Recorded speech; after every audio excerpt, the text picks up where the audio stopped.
Thank you so much for joining us today, this Tuesday. We hope everybody had a terrific Martin Luther King Jr. Day yesterday and a long weekend. Um, for those that might not be familiar with the IDRC Consortium, IDRC stands for the Identification and Recruitment Consortium, and it is one of the SIGs that work around the country to make sure that states in, are performing the identification and recruitment to the best of their abilities and making sure that there is sufficient training available for all states around the country. My name is Justin Settles. I work as the project specialist for the IDRC Consortium. Joining us today is also Jessica Castaneda. Jessica, would you like to introduce yourself? Sure. I work as the director of the project and work with Justin. Awesome. And so today we are going to be talking about, we're going to be covering the topic of what every state should be doing to build a strong ID&R program. As you can see, as you've been joining us today, we're running a poll to kind of gather a little bit of information about who is joining our trainings. And one of the questions is asking, how long have you been working for the migrant education program? And I think one of the important things or interesting things to note from that training, from that poll, is that it appears that around 30% of people joining with us today have been part of the migrant education program for only 1 to 3 years. And I think that's a strong indicator. Around the country, we're seeing a lot of turnover and new people, new energy coming to work with migrant education, coming from lots of different backgrounds. And so today's training, we're going to kind of be talking about some of the basics of ID&R that'll hopefully help all of us, whether we're new or been here for a long time, kind of remember some of the foundational blocks that we can use to make sure that we are implementing strong identification and recruitment programs so we can find all students around the country. So today we will look at what are these essential practices and strategies that states and recruiters can implement in the areas of data tracking, quality control, as well as in-field recruitment in order to lay those foundations for ID&R success.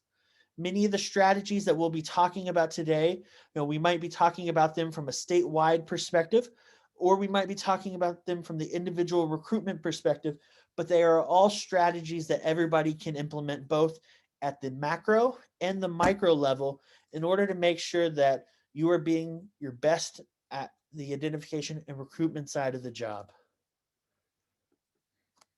So to begin with, I want us to talk a little bit about what the important aspects of ID&R are.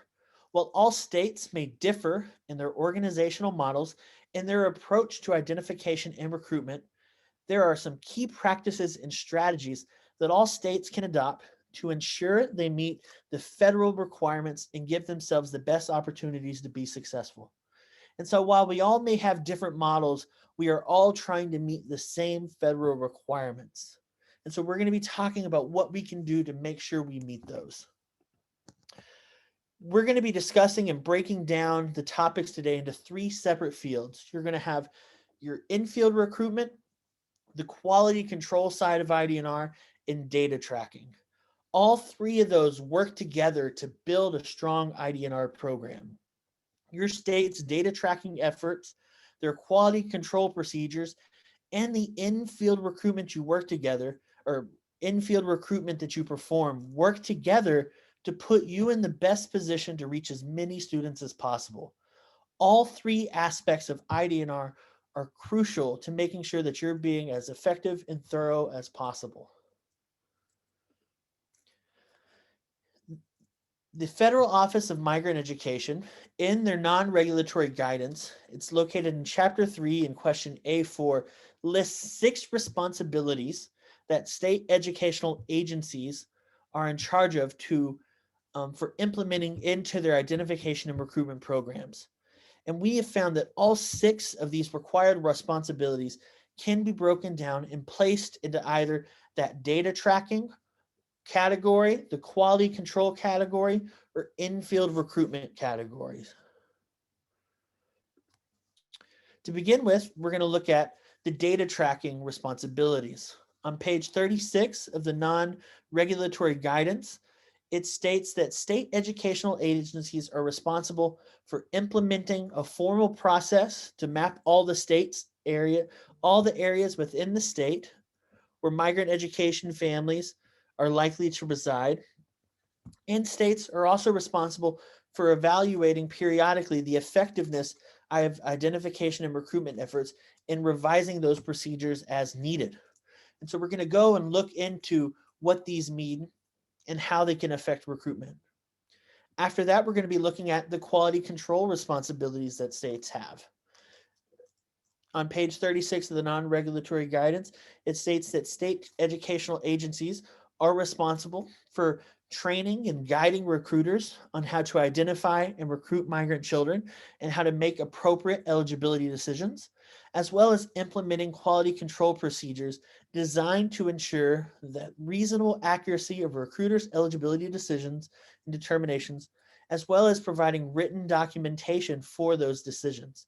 And so we're going to look to see how you can create a training plan to help recruiters to make sure they're at the best of their game, as well as some tips for implementing those quality control procedures and ensuring that you are at your best. And lastly, on the non-regulatory guidance, it lists two responsibilities that states are required to do for in-field recruitment as well. It says that the state educational agencies are responsible for developing procedures to effectively identify and recruit all eligible migrant children in the state, generally through a statewide recruitment plan, as well as deploying recruiters to carry out those statewide identification and recruitment efforts and to monitor their efforts. And so we're going to be looking at some tips to making sure that we have a thorough statewide plan and how we can make sure that we're getting out into the field, we can be as effective as possible and help those recruiters. So as we transition and talk about each of these, we're first going to start with the data side. So why should we collect data?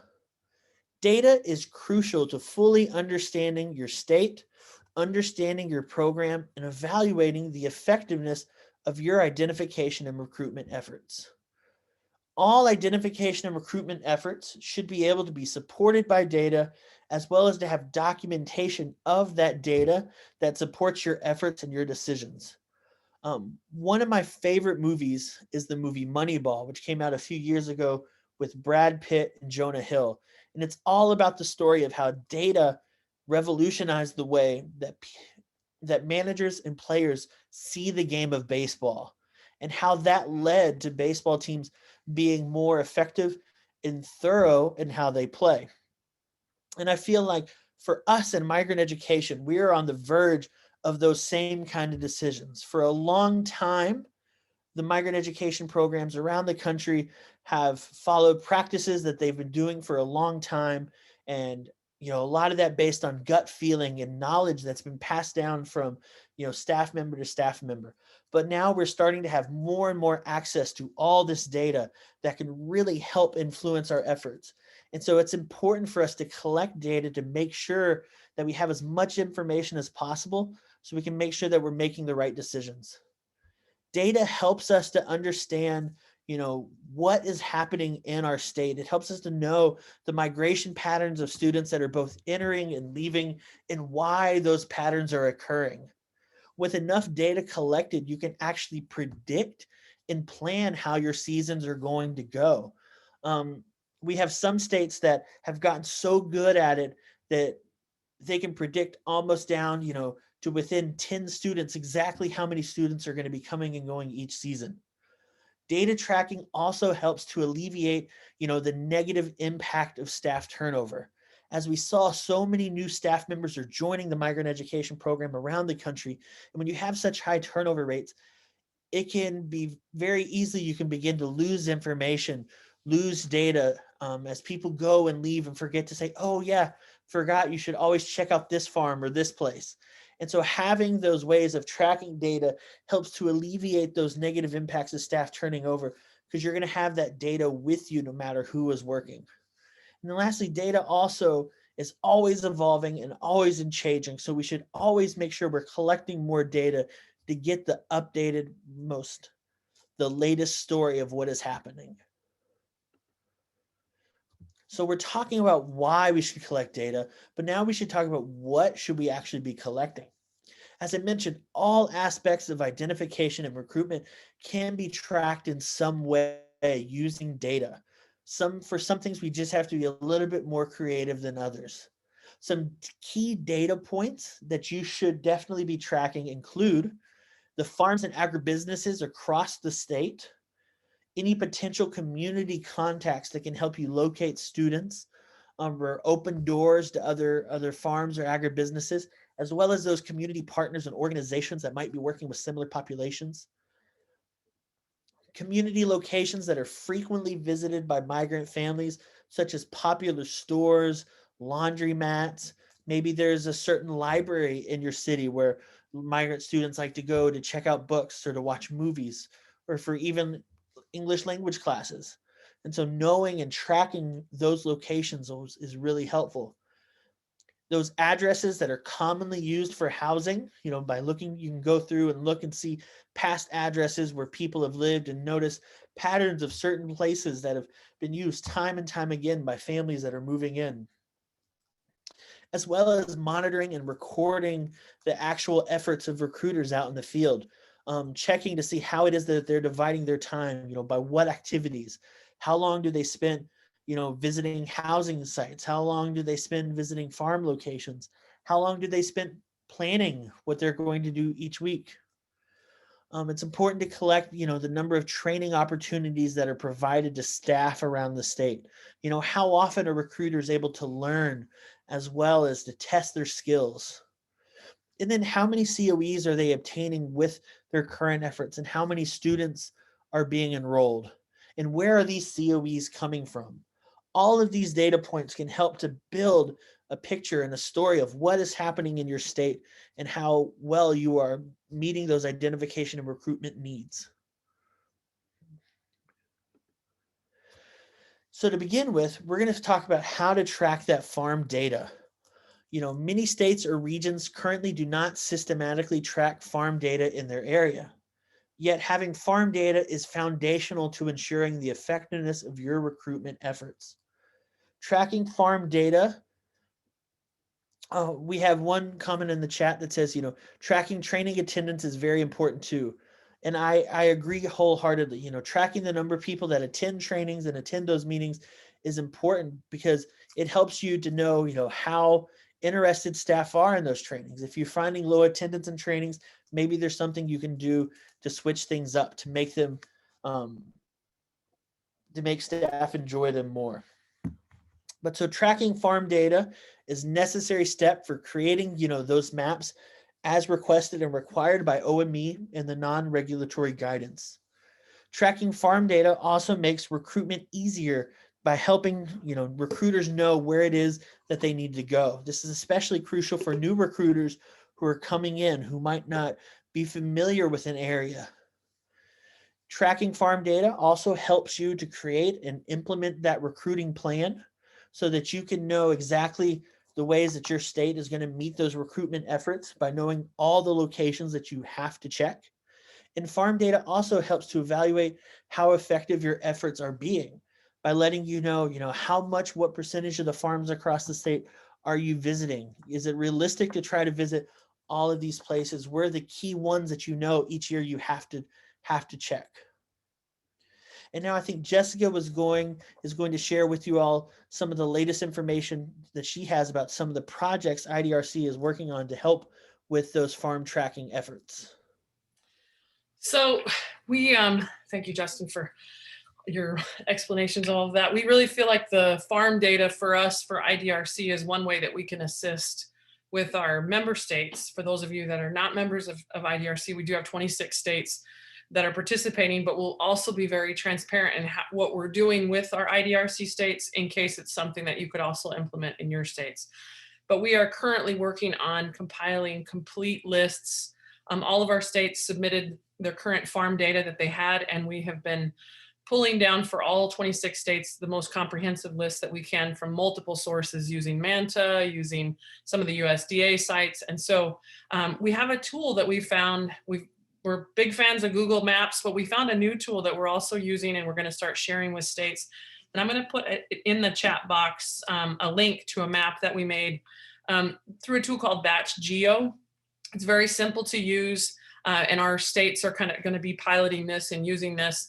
But we're also going to be creating some national maps that will be helpful for people. So that link is a just showing different H2A and H2B sites all over the country. And so Justin has been working on a project also where we'll start sharing monthly, starting next month. We'll start sharing for all states a list of the H2A and H2B, and then we'll send some of these, okay, the password is IDRC. Good thinking. So just put password IDRC in there and then you can see it.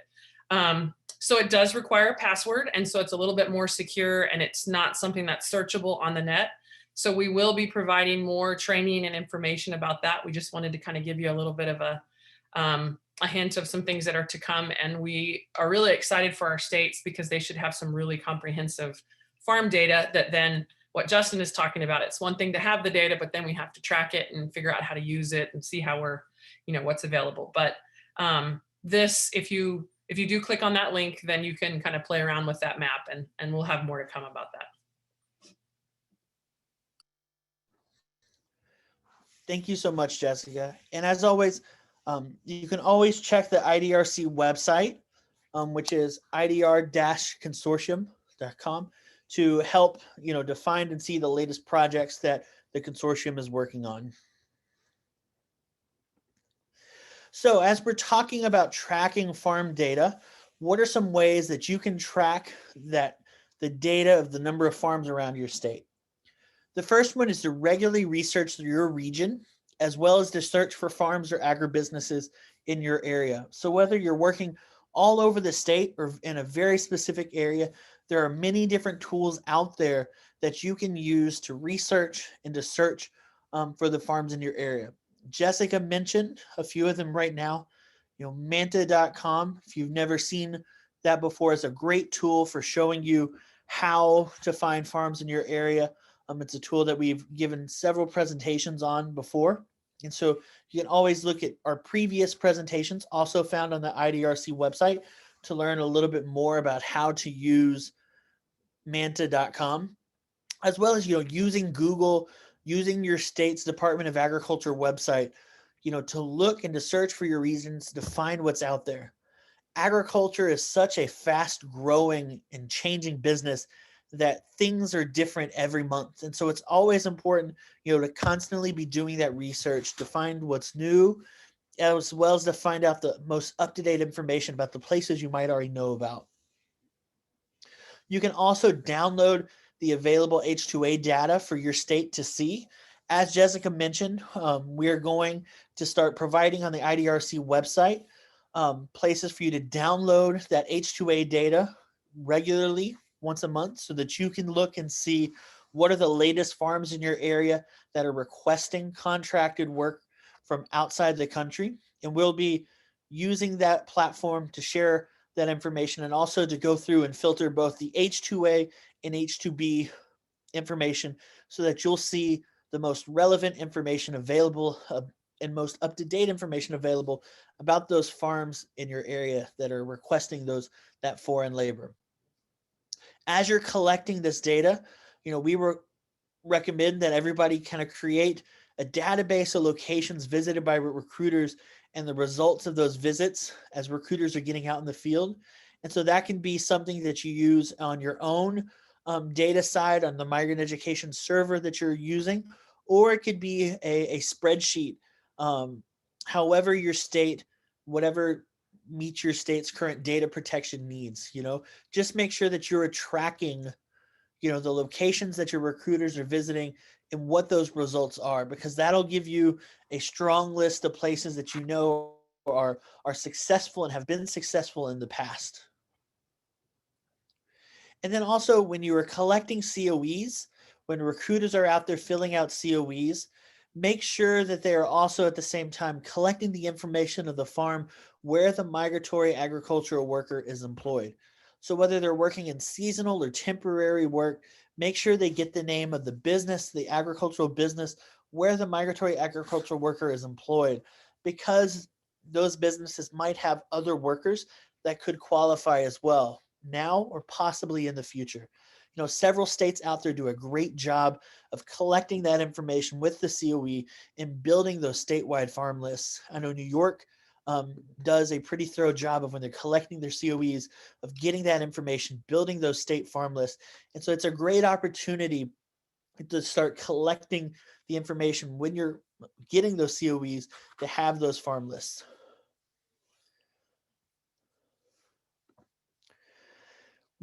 As you're gathering your information, you're going to want to store all the information collected and gathered, as I mentioned, in a database. And so a lot of times we hear that word and it kind of can spook us a little bit, but it could be, just an Excel spreadsheet where you're keeping track of what's been found, or even just a master list that is available for all ID&R staff. It's important that it's available to all staff and not just a single staff member. So in case there is some staff turnover, one of those staff members leave, that information is not lost. So store it in a common location on that recruiter server or a common storage location that your team shares to make sure that that information is maintained so it can be kept and updated over time.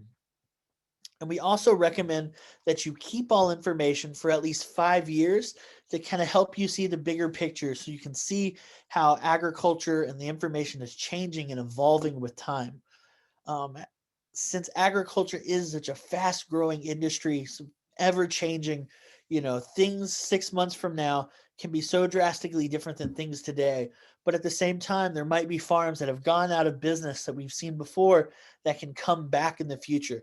So always keep that information around so you can be sure to be checking it again constantly to see if there's any updates.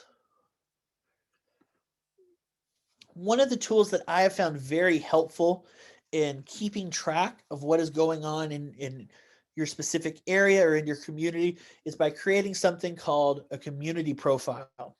And so we mentioned that information should be stored in a database, and this is just one possible idea of what that might look like for you all.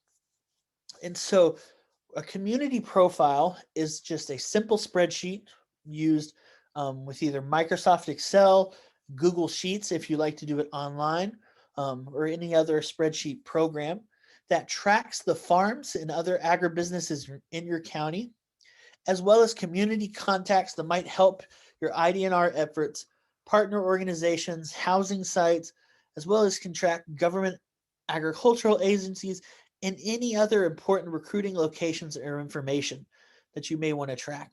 It's a way of organizing this information and organizing the data so it's easily accessible and easy to read and understand. You're going to want to make sure that when you're creating these community profiles that you're keeping track for each separate location, the name of the location, the address that it's located, contact information, the name of a person that you spoke to or who that contact was.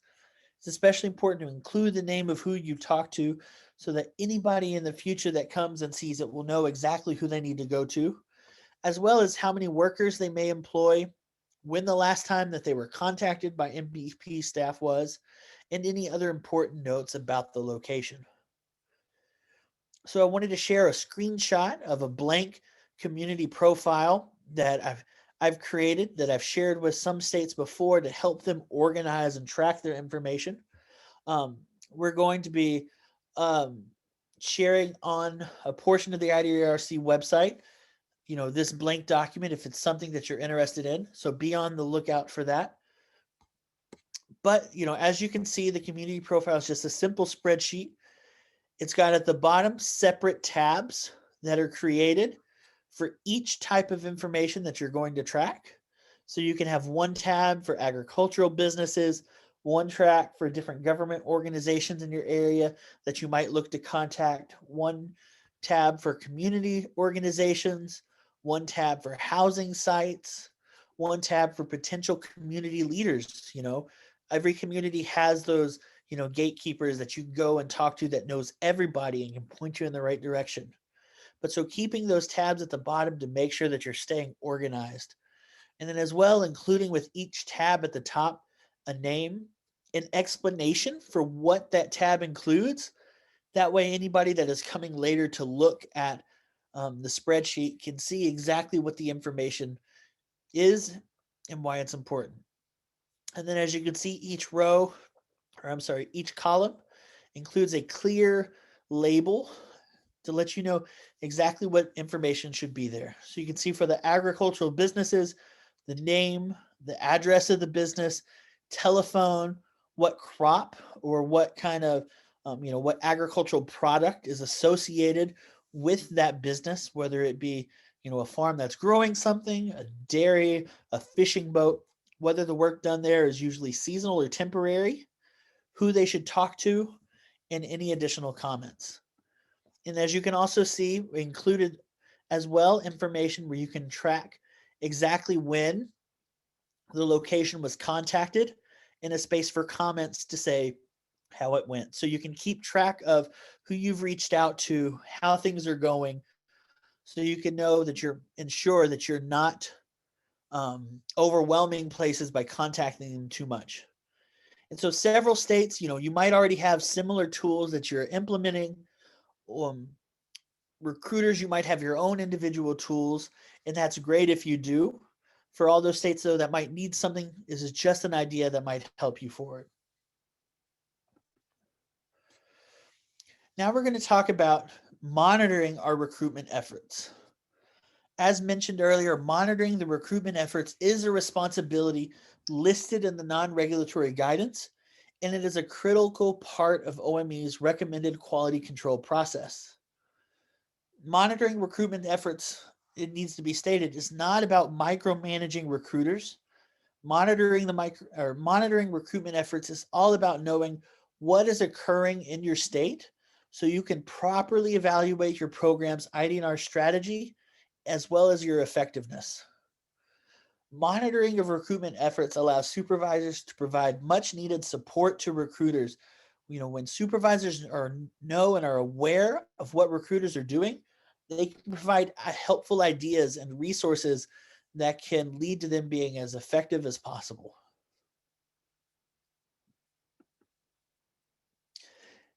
Monitoring recruitment efforts is not just something, though, for statewide people that are working at the state level. It is also important for recruiters to monitor their own efforts. So even individual recruiters can monitor what it is that they're doing, keep track of the data of what they're doing, so that they too can evaluate and reassess their own strategies that they are using.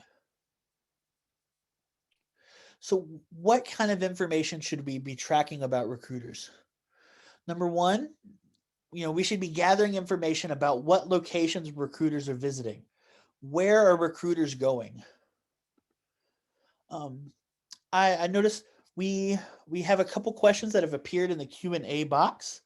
If you have questions, can you type them into the chat box? Currently, as I'm sharing my screen, the PowerPoint presentation blocks the Q&A field, so I can't see the questions in the Q&A box. So if you have a question, please share it in the chat box.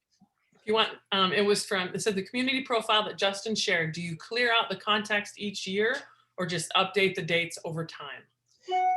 That's a terrific question. And so as I've shared it with other states and I've encouraged other states to use it, I recommend having, you can have it, make sure the name of the community profile you list for what year it is, and then I would make a new one for each performance period so you can track that information over time so that you can see exactly how things are evolving and changing.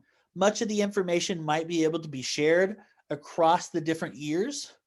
And so you can just copy and paste that information over, but that way you can too see how things are growing and evolving. We had another question in the chat that says, is this being recorded and will it be shared on the IDRC website? Yes, all trainings are recorded and are shared on the IDRC website in the archives. And so as you're monitoring your recruitment data, also make sure that you're monitoring, exactly what types of activities are recruiters doing. How much time are they spending planning? How much time are they spending, each month attending trainings? How much time is spent following up on referrals from schools? And how much time is spent visiting agribusinesses compared to families and housing sites? As I mentioned, this isn't about micromanaging, but kind of letting you know and see and have an insight on how that time is being used, which you can help you to know maybe more time needs to be spent in other areas. If, for example, you see that a recruiter is spending a large portion of their time um, visiting farms, but it's not resulting in many COEs, maybe encourage them to break that down a little bit and try to spend more times visiting families at their housing sites after they get off work. So you can kind of see and break down exactly how things or time is being spent to help point them in directions that might change up their strategy to maybe get more results. We should also be collecting information from all recruiters to see how current recruitment efforts are matching your state's identification and recruitment plan. Another one of the ways that monitoring recruitment is so important is because it lets you know how well you are accomplishing the goals that you set out each year in your statewide ID&R plan that we're required to create. As well, it's important to keep track of the common mistakes that are committed by recruiters on COEs, as well as the mistakes and errors that are found during the re-interview process.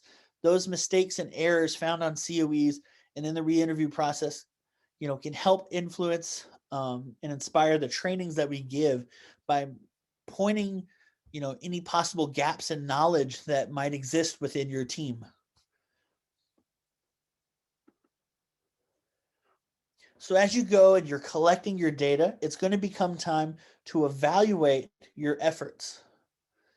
One of the most common errors committed by identification and recruitment staff across the country is that a lot of ID&R staff become too comfortable in their current knowledge and their recruitment efforts. Many recruiters are hesitant to try new things because the strategies that they have previously used have been successful in the past. But as we mentioned, as things are changing and always evolving, it's important for us to always take that time to take a step back and reassess, because what might have worked great in the past might not always be the best route that we can take today. There's always room to improve our strategy. It's necessary to, like I said, to take a step back to see what is being done currently, as well as research what other options there are out there and compare your current data with previous data and to reevaluate your strategy. I highly recommend that if you are a state that has a period during the year where things kind of slow down, some states, agricultural season is 24, it's 12 months out of the year, and there's never a downtime or a slower period. But if you're a state that does have, maybe a season where things are not as busy as others, use that time, to reevaluate and to reassess your strategy.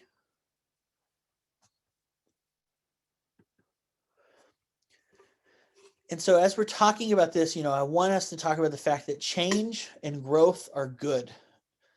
And the Federal Office of Migrant Education and their kit for the service delivery plan, they have a chart that they call the continuous cycle of improvement.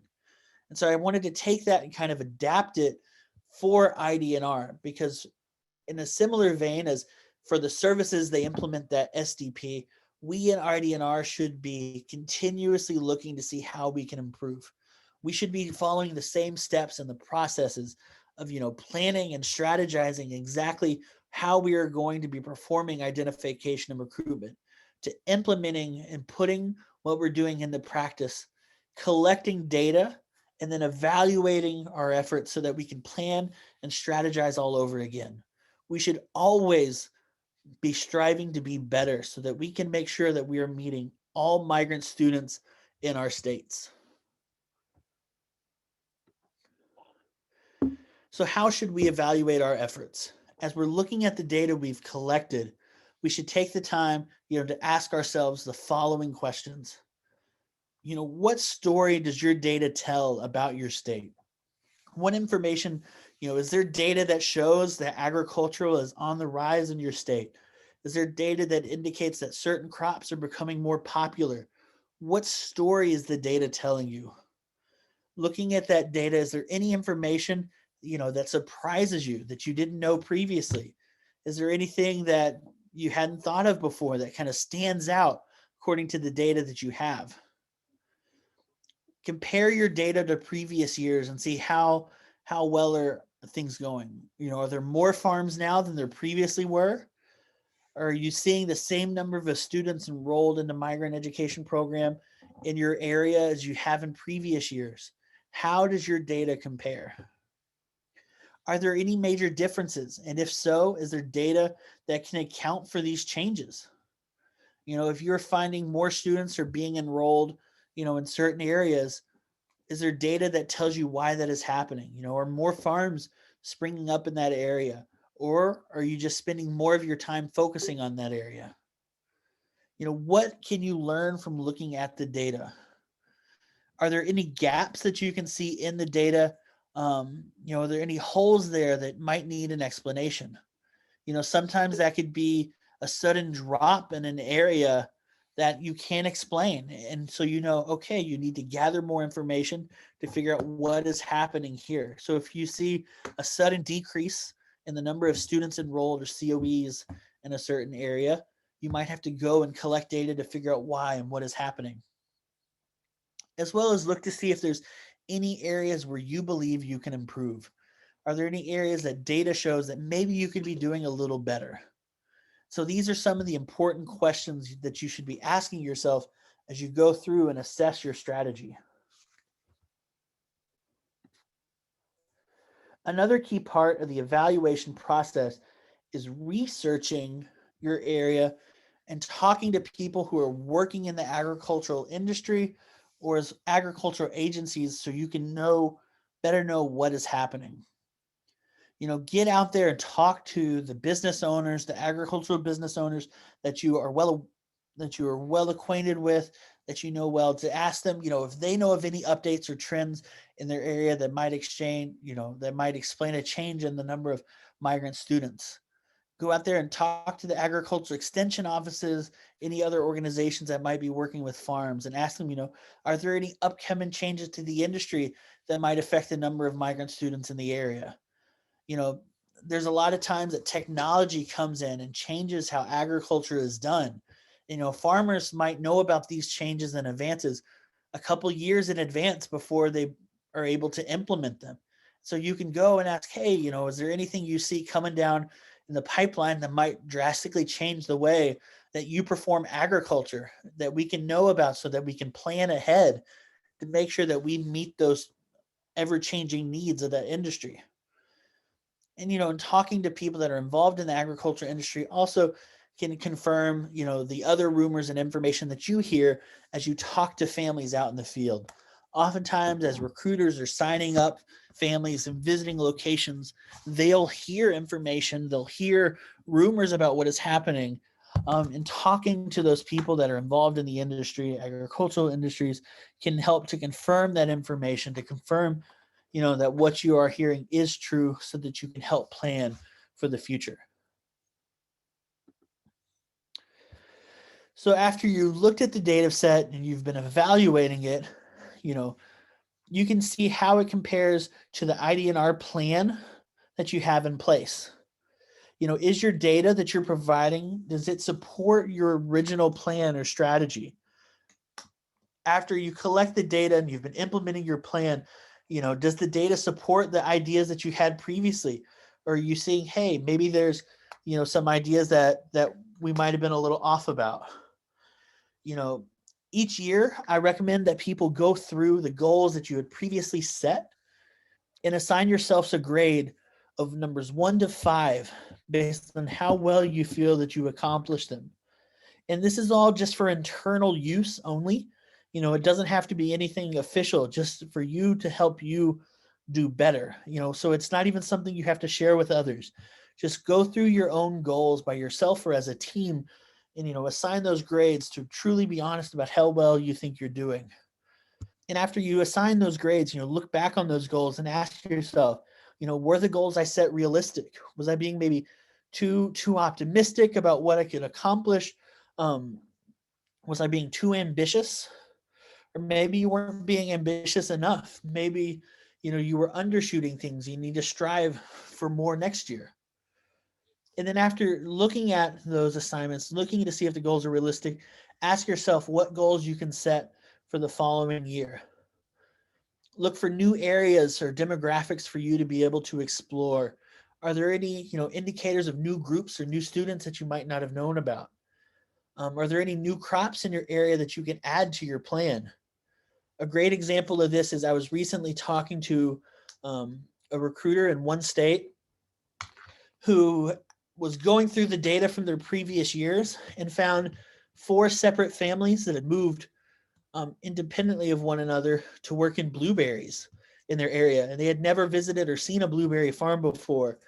And so, seeing that was an indication that, hey, here's a new crop that's sprung up that's bringing, students in. Maybe there are more students next year that I can go and search for. And so seeing those families that had come to work in blueberries opened up a door to potentially finding new families in the future. So it's important to go through and look at those demographics, look to see the different activities, to see if there's anything new that you might not have known about or not thought about before. And then lastly, making sure that your plan covers your entire state or region. Just wanted to make sure that there are no holes in what you're doing, that there's nothing that's being missed. So now that we've talked about, data that we're tracking, we're going to be talking about the importance of quality control. Quality control is a crucial and required step in the identification and recruitment process. Quality control ensures that correct eligibility decisions are being made and that the data you are collecting is correct. Quality control is so important that OME actually outlines their own recommendations for what an effective quality control program should include in the non-regulatory guidance. On page 39 of the non-regulatory guidance, in chapter 3, question A13, OME defines an acceptable system of quality control as containing the following elements. Number 1, a plan for training for recruiters on all aspects of the job, a designated reviewer for each COE to verify based on the data on the COE that the child is in fact eligible for migrant education services, a formal process for resolving eligibility questions raised by recruiters and their supervisors, and for transmitting responses to all operatives within the states in written form, a process for the state educational agency to validate that eligibility determinations were properly made. And then apart from steps 2 and 4, a plan for this qualified state educational agency staff to monitor at least once a year the identification of recruitment practices of individual recruiters, documentation that supports the state educational agency's implementation of this quality control system, and a record of the actions taken to improve the system when reviews and evaluations indicate a need to do so, and a process for implementing corrective action in response to those internal audit findings and recommendations. And I think it's crucial for us to regularly go through and look at this list to evaluate, to ask ourselves, if we as states and individuals are truly meeting the requirements laid out by OME to have that acceptable quality control process. Are we making sure that we are documenting all the steps that we take in our quality control system to verify what it is that we're doing? Are we monitoring our recruiters as best as we can? Are we going out and seeing how they do in the field, to make sure that they're performing to the best of their abilities? It's important for us to return to this list each year to see what they said so we can evaluate how well we are handling quality control. One of the important aspects of this quality control is the re-interview process. Re-interviews are so important and so critical that the Federal Office of Migrant Education has created its own document, its own manual that governs specifically the re-interview process. And then for each state, the re-interviews are crucial because it ensures that not just those correct eligibility decisions are being made, but it gives really valuable insight into families and how they view the program. Re-interviewing families gives you the opportunity to speak to families, to ask them what they think about the services that they're provided, what they think about, the identification and recruitment process, and to get that data so you can make sure that you're constantly improving. We recommend that all states perform re-interviews on 1 out of every 10 COEs. Um, the re-interview process and results can really help you uncover mistakes that are made by recruiters, as well as how those families feel about the program. You can find, those systematic issues that you might have missed otherwise, that can influence recruiters' abilities, to make correct decisions. Jessica, you had a comment?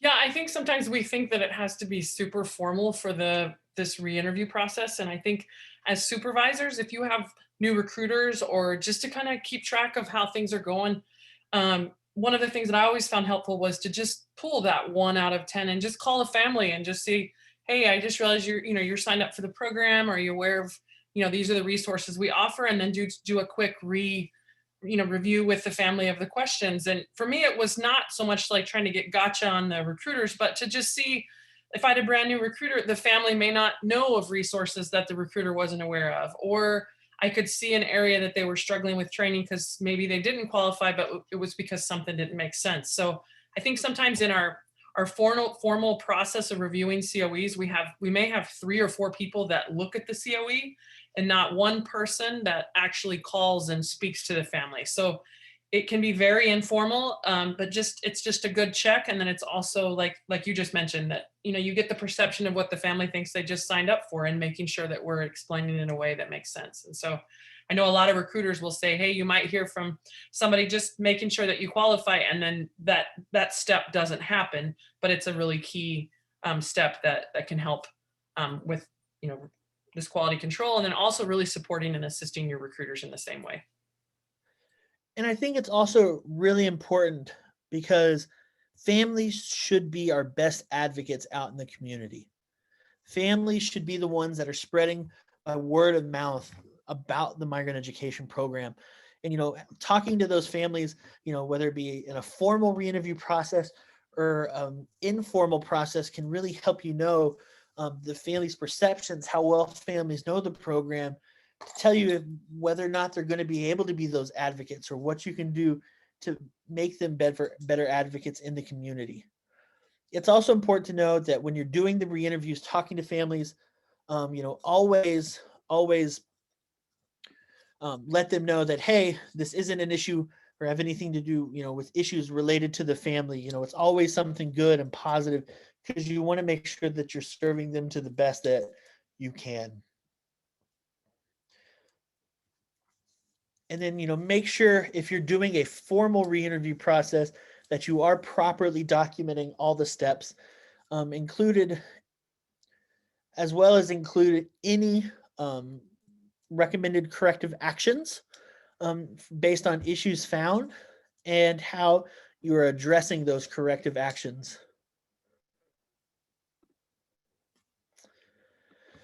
Another really important process in the quality control, or step in the quality control process, is making sure you have a training plan. As we saw, one of the first things mentioned by OME in their recommendations for having an effective quality control program is having that training plan. Recruiter training is a key part of quality control.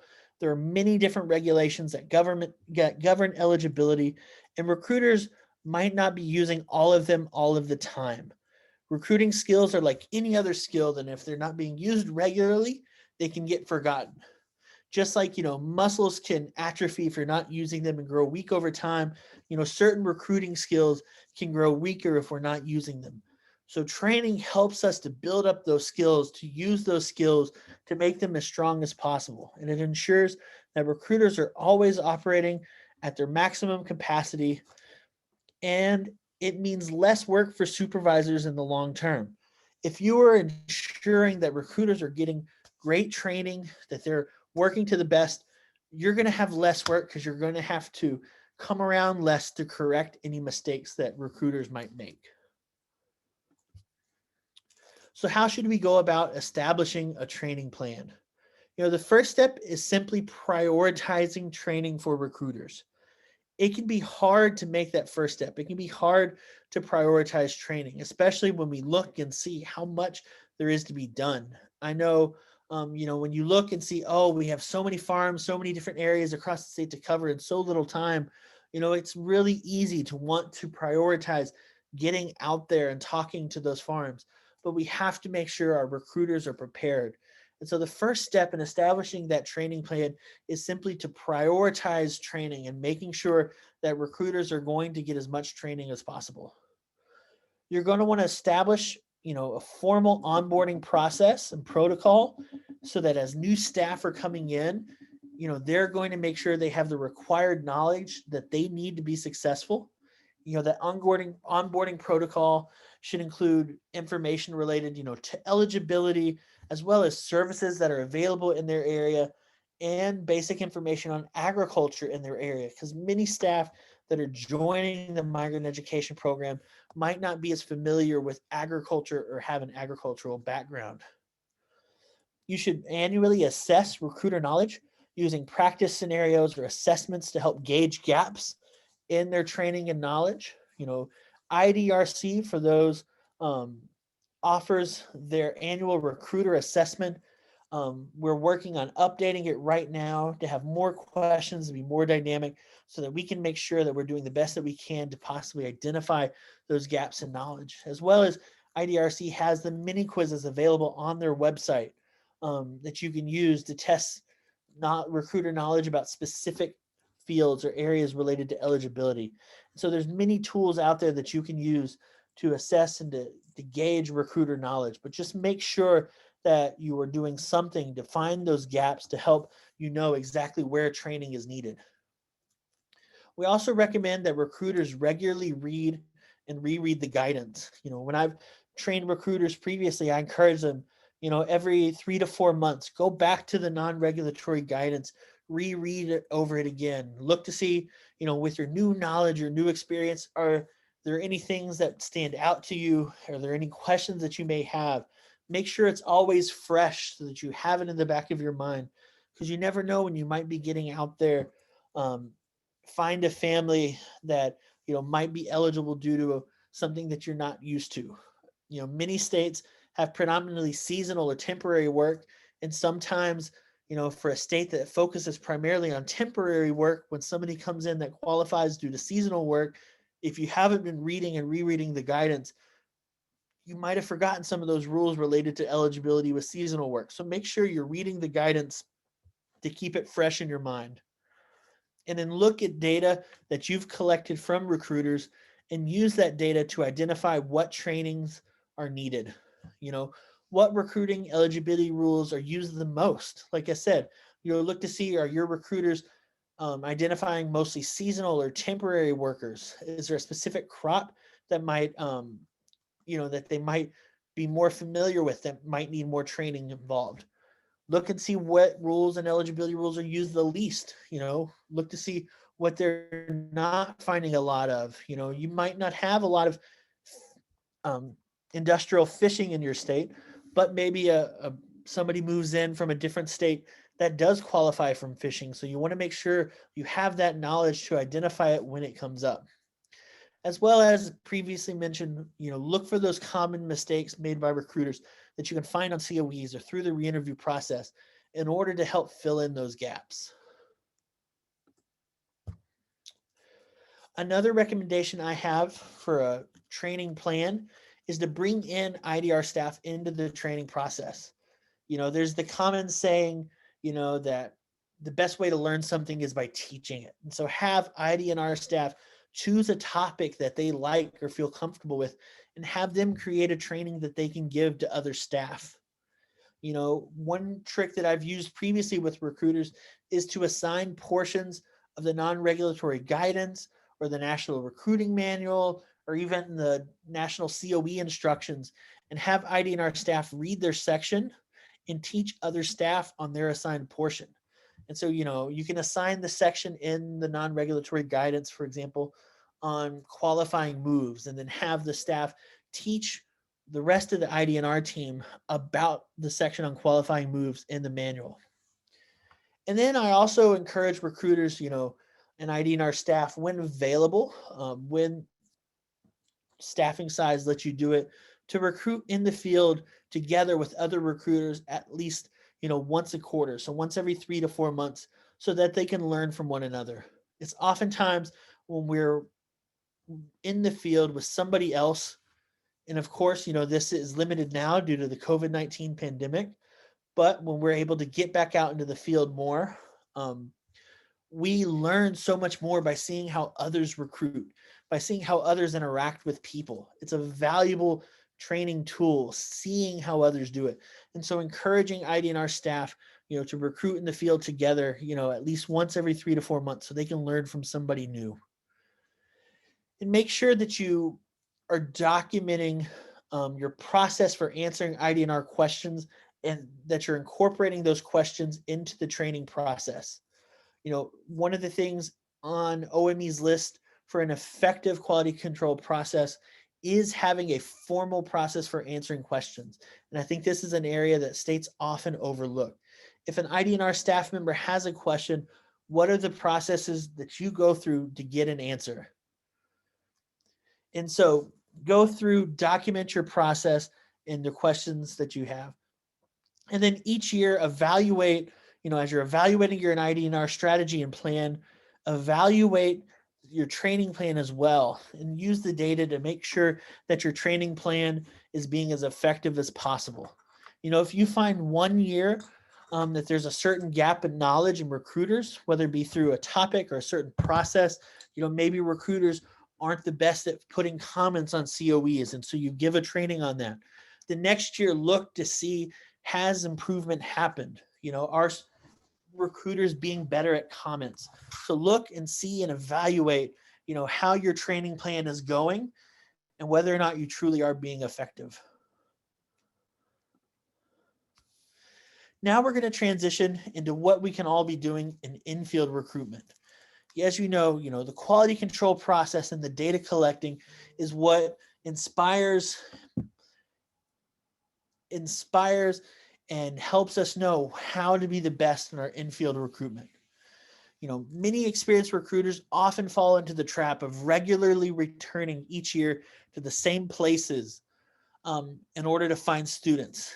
And oftentimes, when they do that, you might miss people that are going to new farms and new housing opportunities. So to maximize your ID&R efforts, you should always strive to be as thorough as possible, as well as to always look for those new leads, new locations you can visit, new ways of doing things. So one of the key tools to help you out is by establishing and creating a recruiting plan.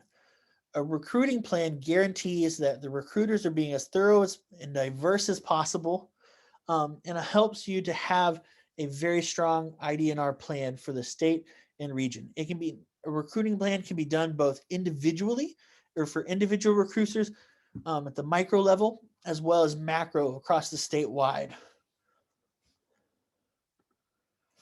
A good ID&R plan should always include, all the activities that the state or recruiter hopes to accomplish throughout the year or during a day if they're creating a daily plan.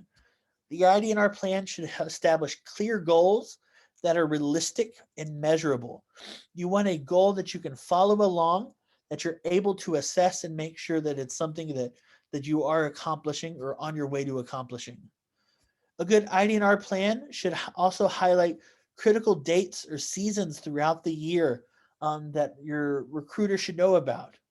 When are key crops in season? When are H-2A workers arriving?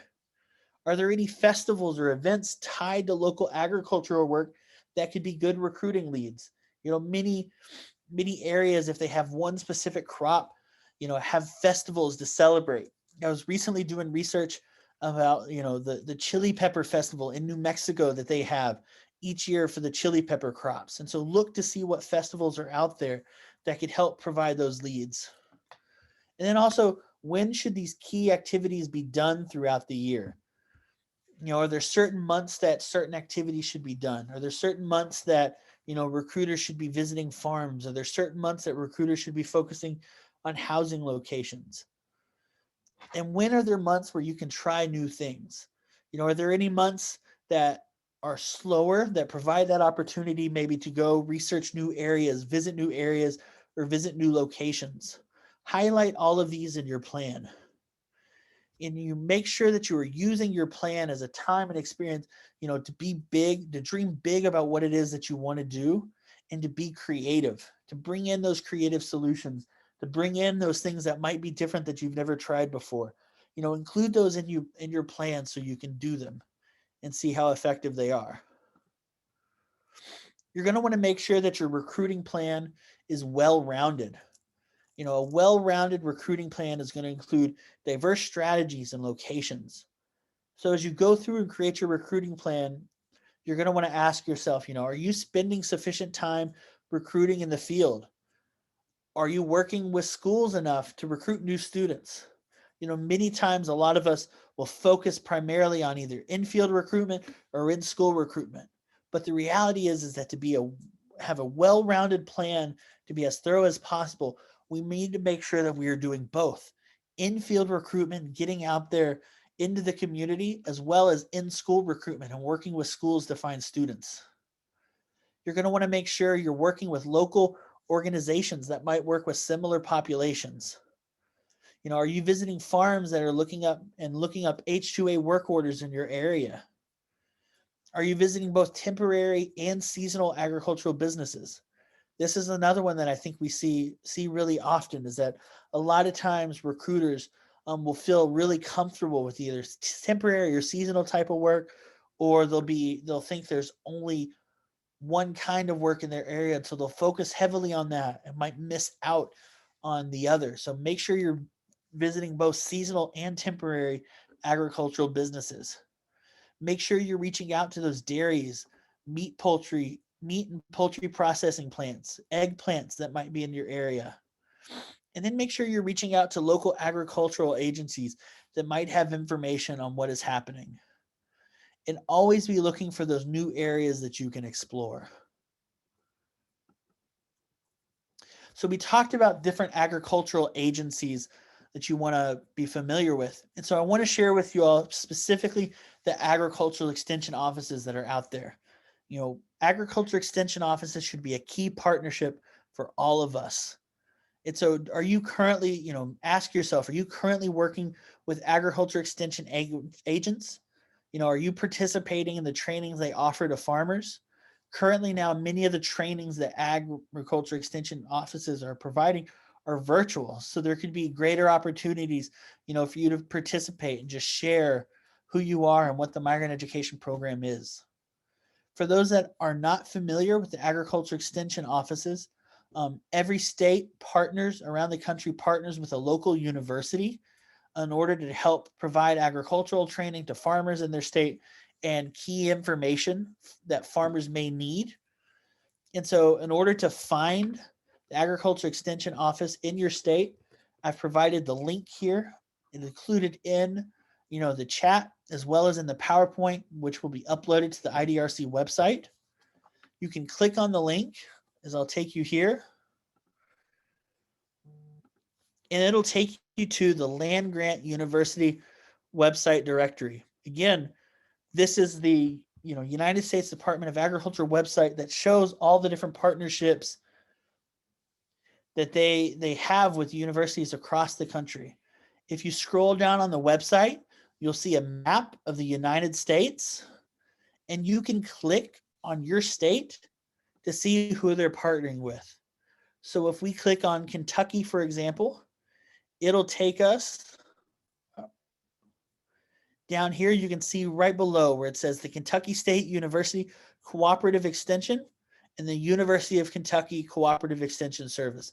And so you can see the universities that they're partnering with for their agricultural extension office. So for any state in the country, you can go to the website and see and find. Many states include agricultural extension offices in every county or in the state. And so go through, look, get to know, partner with those agriculture extension offices because they can provide very useful information.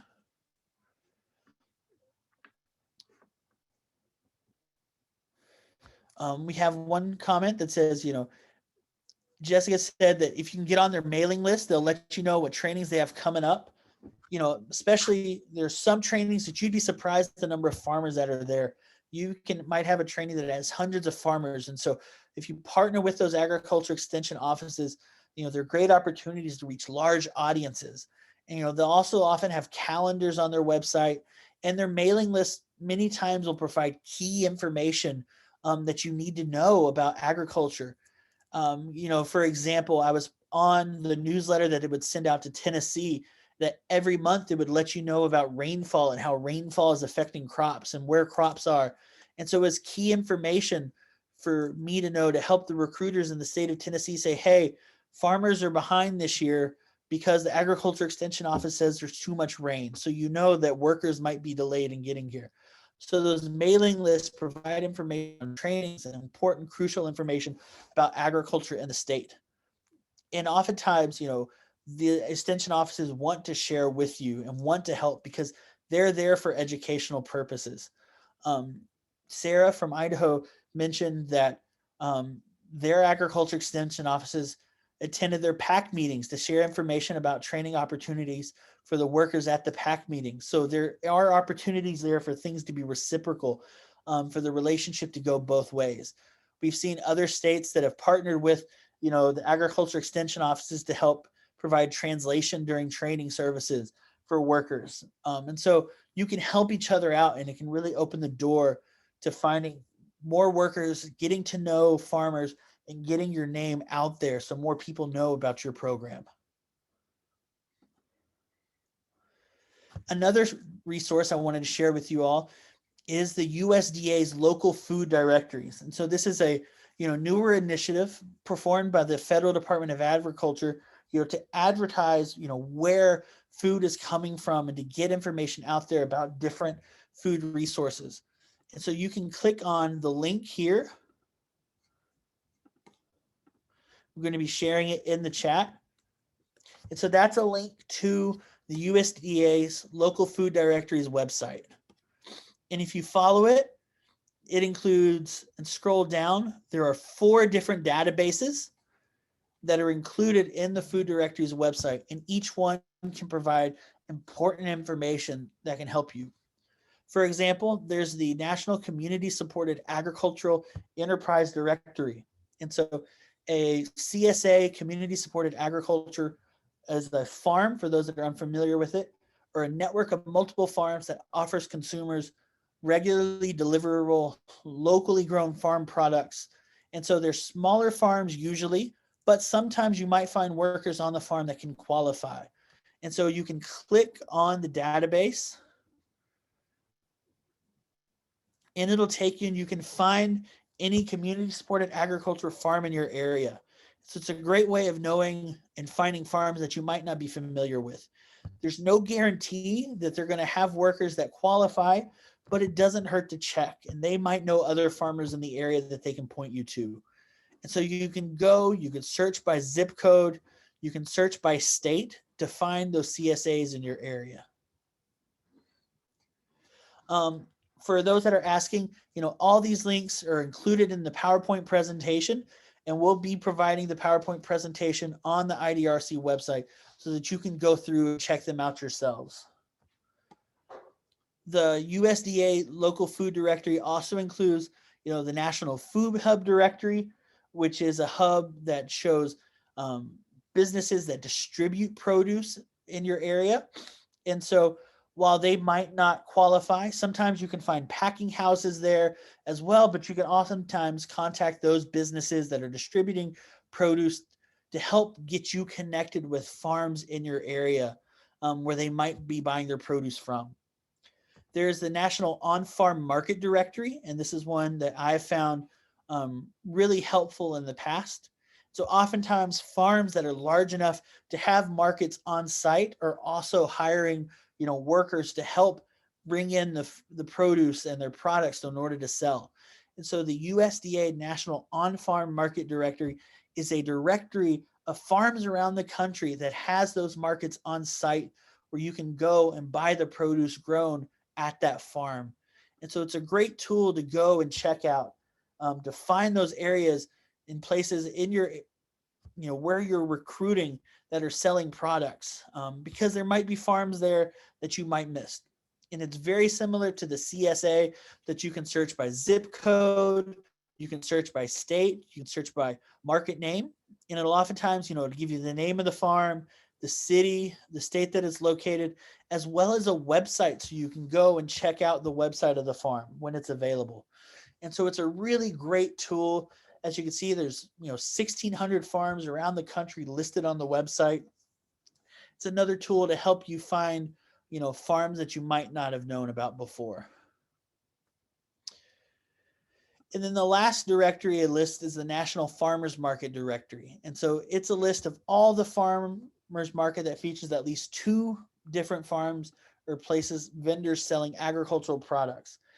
And so a lot of times farmers markets can be good places to go to check out, that can really help you get in contact with potential farmers in your area, because you can go and see who's selling their produce so you can meet the farmers there. And so that's just a couple sites in the USDA local food directory. A couple other important information locations that you can check out. You can set Google alerts, by just going to google.com/alerts and then, type in agricultural topics. You can set an alert for agriculture, you can set an alert for certain crops. And then anytime those crops or terms come up in the local news, you'll get an email letting you know. And that's a good way of tracking, what's going on in your area. You can also use the Department of Labor's Farm Labor Contractors website in order to find out who in your area is hiring farm labor.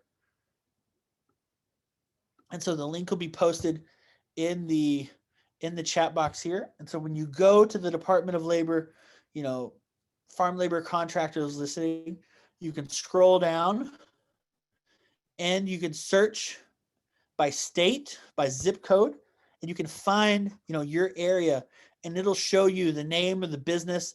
It could be the individual, so the individual contractor, the name of the business that is hiring, where they're located as well. And it'll also tell you, if they're providing transportation and housing for workers and how long their certificate is valid. And so it's a great way of finding those leaders in your community that are helping farms to hire people. And so many times you can go find the farm labor contractor, contact them, and, as long as, you introduce yourself, say who you are, what it is that you're doing, they can point you to those that they have hired that might be new to the area, so you can enroll them into the program. And so it's a great resource for finding those contacts in the community that you might not know about.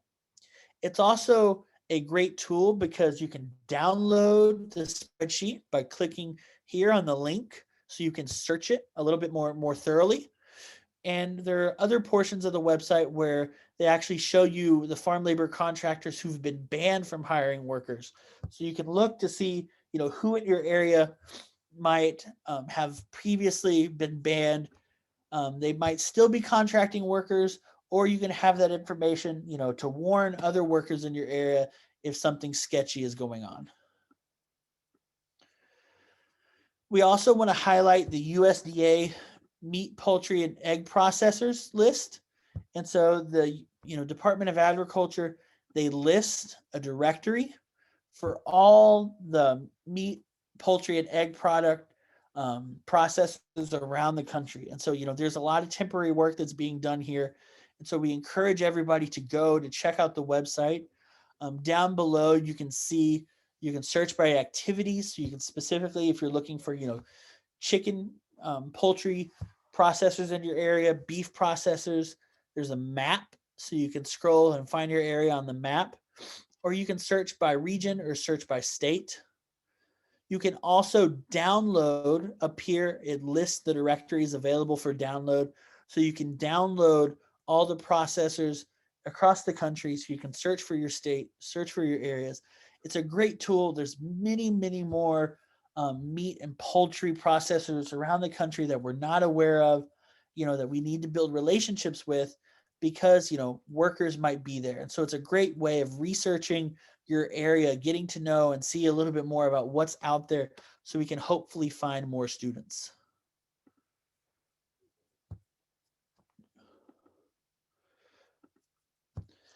And so we also recommend, as you're doing research, to help to find those community partners that are available out there that might be working with similar populations. Oftentimes there are local agencies that are working with local farms, agricultural businesses. And so reach out to them and see about partnering up, or to see how, if they can introduce you to the contacts they have. There are some agencies out there that have been working for a long time in the local farms that are really well known. And if you can partner with them, they can really open up doors for you. One such resource is the Rural Health Network or Information Hub.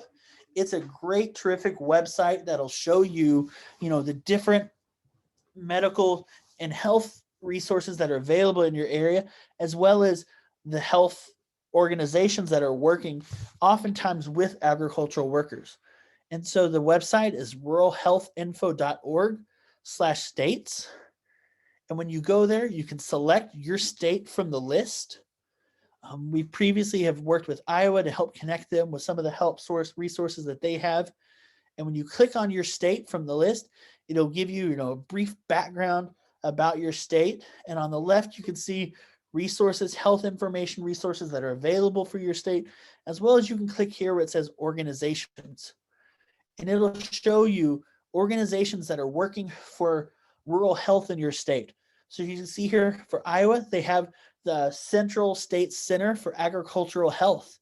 And so it's an organization specifically looking, at agricultural health in states in the Midwest, or the Great Plains Center for Agricultural Health.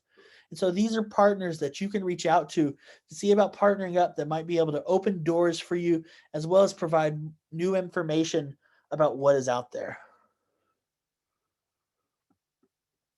There's also the National Farm to School program.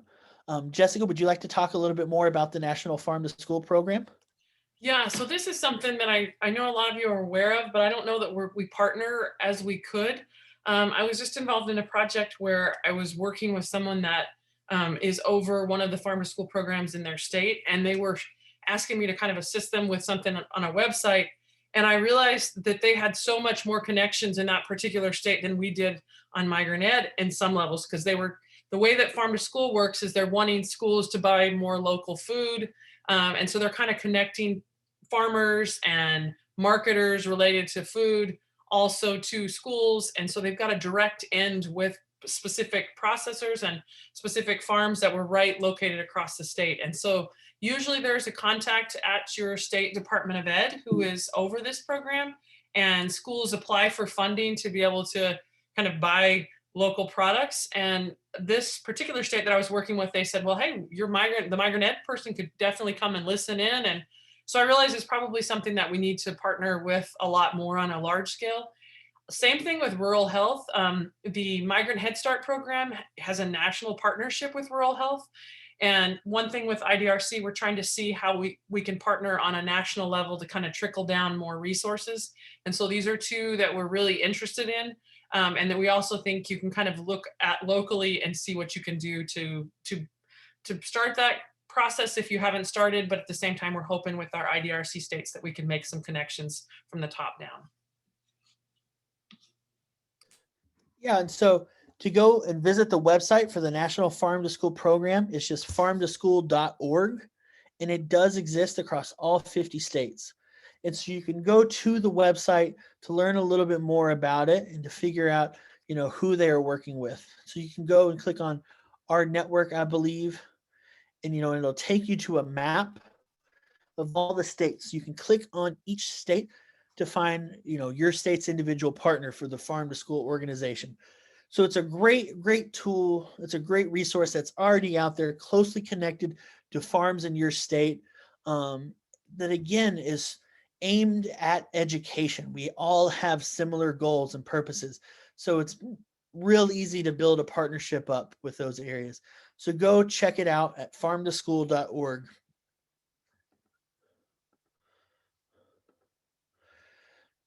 Awesome. And so, Jessica, would you like to talk a little bit about, now that we've talked about infield recruitment, we've talked about quality control, data tracking, we want to transition to talk a little bit more about some of the resources that IDRC is currently providing. Jessica, would you like to talk about, the pre-made COVID supply bags? Yeah, I know we're probably running out of time here real quick, so I'll be real fast. But we do have these available for any states that currently wanted these for purchase. They're available, but we also have one of the things that we're doing for our IDRC states. Those of you that are brand new to the consortium, or you may not have heard this, we are for the next couple months trying to see what supplies we can offer for free to our states if they can. It's kind of a pilot project to see if we can. You have to do something different. You have to be able to show that you're going to increase ID&R. But one of the things that we found has been really helpful are these bags in working with farms and working with families that are working specifically that need more PPE supplies. And so this bag is something that you can buy. If you are a member state, either your IDR coordinator or your state director can request. I accidentally I'll put it here in just a little bit. It was the SurveyMonkey link that I sent earlier. They have to kind of put a plan together of how they want to use these. But these bags are something that we're just keeping available while the pandemic's going. So you can purchase them then. And if you're an ID&R state, we can definitely work with you on this first pilot project that we're working with. And then we also have the English in Minutes books. That was something that we created in Tennessee. We did put these out for free for absolutely everybody. And so the link for those we'll put in the chat box. You can download them, and all of the audio files are there and the PDFs are there. But for our IDRC states, you can request up to 100 books, and we will send those out to you at no cost, just printed so that you don't have to print those. If you can show that, again, that you're trying some sort of new initiative to increase ID&R, and then we can, you submit that through our survey that we have, and then you can access those. But those books are available to every single state. If you want to share them either through a link or download and print them, they are completely free and available for all states. So we do have a link with other books too that are free. So feel free to use those as they're helpful for you. One of the other new exciting tools that we're announcing here publicly for the first time is that IDRC is going to be producing a new newsletter that will be debuting beginning of February. So on February 1st, the first copy of the newsletter is going to go out. And it is a newsletter focused entirely on practice identification and recruitment scenarios. One of the things we hear over and over from states is they need more scenarios so recruiters can practice, their knowledge and to help, assess and find those gaps in knowledge. And so each month we'll be sending out on the first a newsletter that has practice scenarios, questions about the scenarios. And then on the 15th of the month, we'll be sending out another email with the answers to the scenarios. So recruiters have 2 weeks to practice, to try out the scenarios, to come up with their answers, and then they'll receive the answers directly, to their inbox. And so we encourage everybody to sign up. If you're interested in signing up, you can follow the link here or in the chat to sign up for the scenario newsletter and start getting those scenarios directly to you.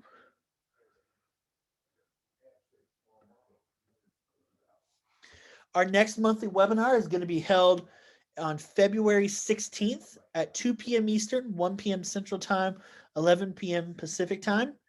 And, we talked a little bit on this one about developing your identification and recruitment plan. In February, we're going to be presenting a webinar that's focused entirely on developing a daily recruiting plan. So how recruiters can go create their daily plan and how we can implement SMART goals to make sure that we have goals that are set and that we're being successful. And so we encourage everybody to come to that next webinar on February 16th and to mark it on your calendar. We thank everybody for being here today. I think, we went a little bit over time. We were trying to provide so much information to you all, but we really appreciate the turnout.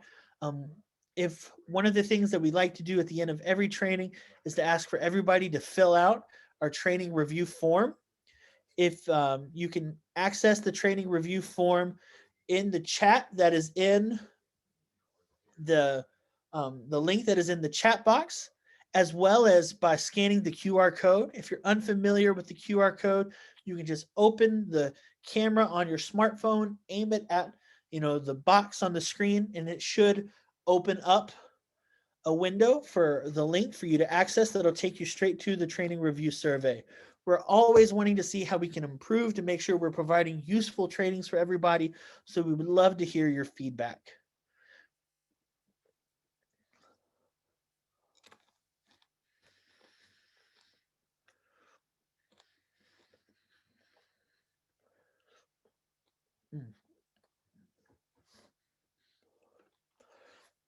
Again, thank you all so much for attending.